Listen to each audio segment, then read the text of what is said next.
वज़ीर आज़म शहबाज शरीफ की खुसूसी काविशों की बदौलत शाम में फंसे 318 पाकिस्तानी वतन पहुंच गए। बैरूत से पाकिस्तानियों को लेकर खुसूसी तैयारा इस्लामाबाद एयरपोर्ट पहुंचा। वफाकी वजीर मनसूबाबंदी एहसन इकबाल, वज़ीर आज़म ऑफिस और वजारत खारिजा के हुकाम ने पाकिस्तानी शहरियों का इस्तकबाल किया।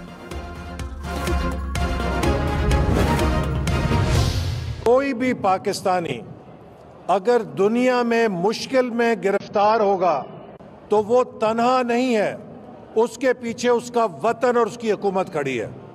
और आज अल्लाह का शुक्र है कि आप सब बाहिफाजत वतन वापस आए हैं। वफाकी वजीर मनसूबाबंदी एहसन इकबाल ने कहा कि कोई भी पाकिस्तानी दुनिया में मुश्किल का शिकार होगा तो हुकूमत उसके साथ खड़ी है। वजीर आज़म ने लबनानी हम मनसब से राबिता करके पाकिस्तानियों की वतन वापसी की राह हमवार की। पाकिस्तानियों की वतन वापसी पर लबनानी वजीर आज़म के शुक्रगुजार हैं। एहसन इकबाल की तमाम शहरियों को बहिफाजत वापस आने पर मुबारकबाद। कहा, पाकिस्तानियों की वापसी पर पूरी कौम ने सुख का सांस लिया।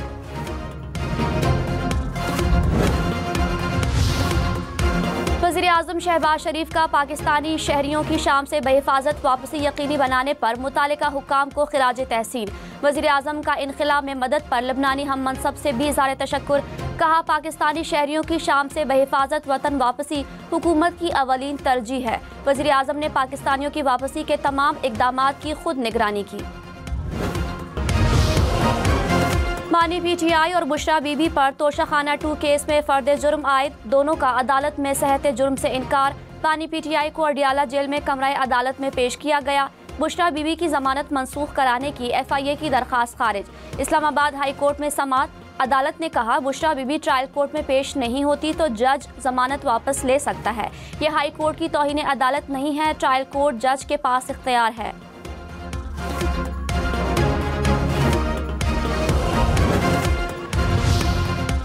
सिविल नाफरमानी की तलवार लटका कर बातचीत नहीं हो सकती। मुज़ाकरात करने के लिए पुराने तौर तरीके ख़त्म करना होंगे।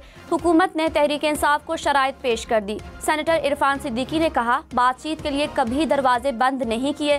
सिविल नाफरमानी की धमकी ना दें, सरों पर तलवार मत लटकाएं। मुल्क को आगे बढ़ना चाहिए, हम फसाद नहीं चाहते।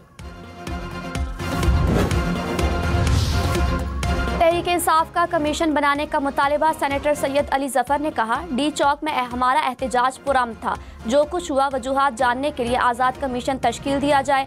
बातचीत के लिए हुकूमत एतमाद की फ़िज़ा पैदा करे। असद कैसर बोले, मुज़ाकरात के लिए कवायद व ज़वाबित तय हो रहे हैं। बातचीत जब भी हुई सबके सामने होगी।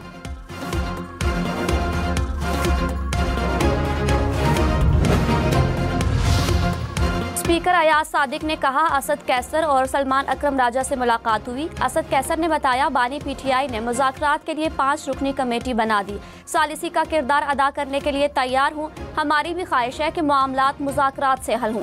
मेरे पास आएंगे तो हुकूमत को ज़रूर बोलूँगा। संजीदगी दिखाना बहुत ज़रूरी है।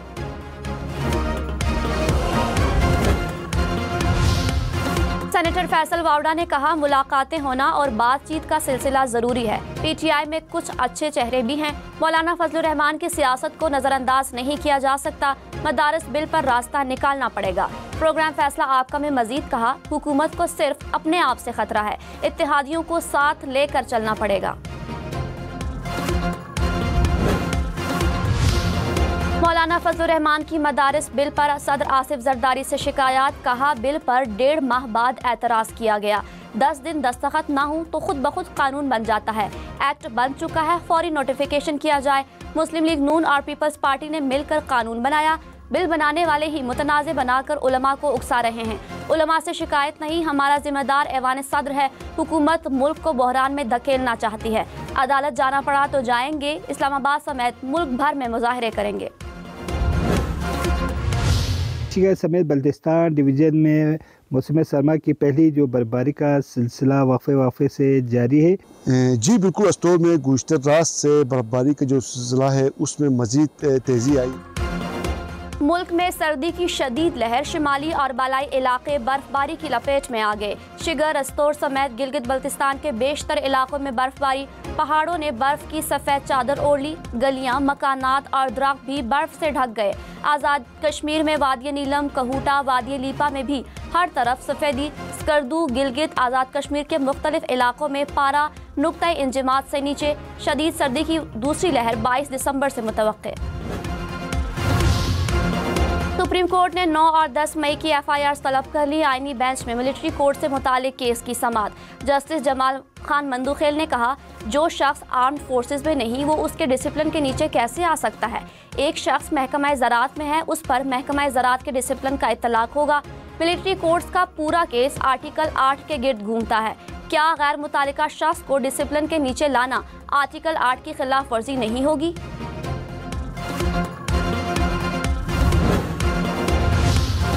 इस्लामाबाद हाई कोर्ट में जजेस की तकर्रियों के लिए जुडिशल कमीशन का इजलास 21 दिसंबर को तलब। जज हुमायूं दिलावर, शाहरुख अर्जुमन, आजम खान के नाम पर गौर होगा।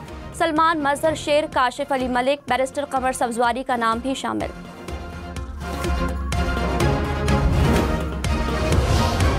छब्बीसवीं आईनी तरामीम के खिलाफ दायर दरखास्तों को diary number allot. Supreme court में 12 से ज़ायद दरखास्तें दायर की गईं। बलोचिस्तान बार काउंसिल और Balochistan high court bar association की दरखास्तों को भी नंबर लग गया।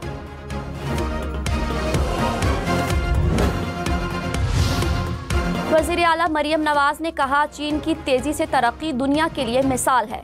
चीन के तजुर्बात से फ़ायदा हासिल करना चाहते हैं। चीन और पाकिस्तान के ताल्लुकात मज़ीद मजबूत हो रहे हैं। शंघाई में माहौलियाती तब्दीली से मुतालिक तकरीब में कहा, चीन के इश्तराक से पंजाब में मुतादिद मंसूबों पर काम जारी है। बाहमी ताल्लुकात को कद्र की निगाह से देखते हैं।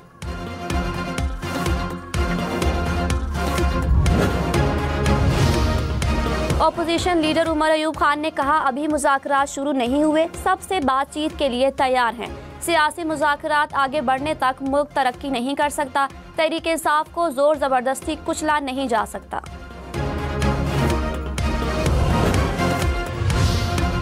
रहनुमा पीपल्स पार्टी शरी रहमान ने कहा, फैज़याब होने का वक्त गुजर चुका है। PTI ने 9 मई को जो किया किसी सियासी जमात ने नहीं किया। अभी भी सिविल नाफरमानी की कॉल दी हुई है। PTI दौर में मुखालफिन के खिलाफ केसेस बनाए गए। तहरीक इंसाफ मुज़ाकरात से पहले मुआफ़ी मांगे।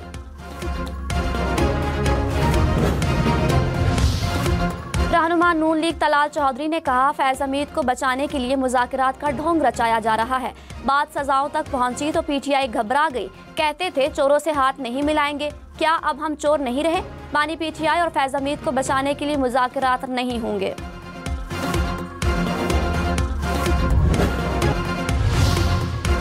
कराची सिटी काउंसिल में हंगामा आराई के दौरान 21 करारदादें मंजूर। इजलास शुरू होते ही अरकान आपस में गुत्थम गुत्था हो गए। ऐवान में शदीद शोर शराबा। डिप्टी मेयर ने इजलास गैर मुअय्यना मुद्दत तक मुलतवी कर दिया।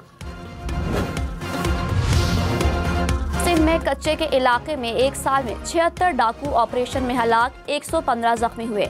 IG सिंध ने कहा, 1 जनवरी से 363 डाकू गिरफ्तार किए गए। चीफ सेक्रेटरी सिंध की पुलिस को जदीद आलात फराहम करने की यकीन दहानी।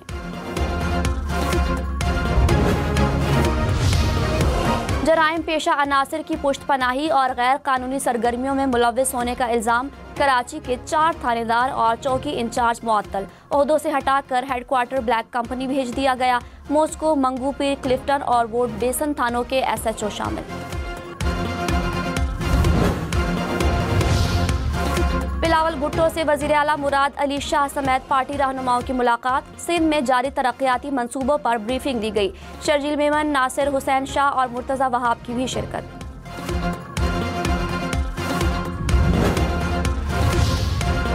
खैबर पख्तूनख्वा हुकूमत का नौजवानों को 5 लाख रुपए तक बिला सूद कर्ज देने का ऐलान। 35,000 नौजवानों को कर्ज दिए जाएंगे।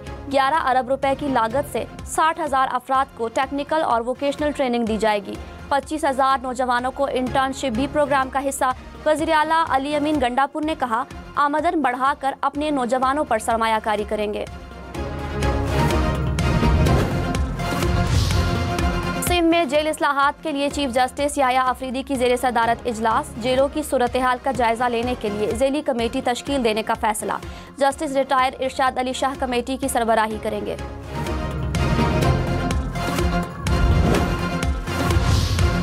वज़ीर आला बलोचिस्तान की ज़ेर सदारत सूबाई तरक्याती प्रोग्राम से मुतालिक इजलास जारी और नई तरक्याती स्कीमों की पेशरफ्त पर ब्रीफिंग। सरफराज बुगटी का कम तरक्याती बजट इस्तेमाल करने वाले महकमों पर इजहार बरहमी। कहा, मुकर्ररा वक्त में मंसूबे हर सूरत मुकम्मल करें। 210 अरब रुपए का तरक्याती बजट आवाम पर खर्च करना है।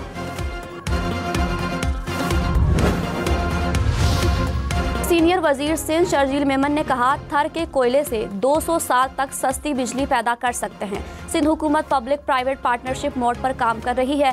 चीनी सरमायाकार मेडिकल सिटी और ट्रांसपोर्ट में सरमायाकारी करना चाहते हैं। सिंध हुकूमत चीनी सरमायाकारों को तहफ़्फ़ुज़ फराहम करेगी।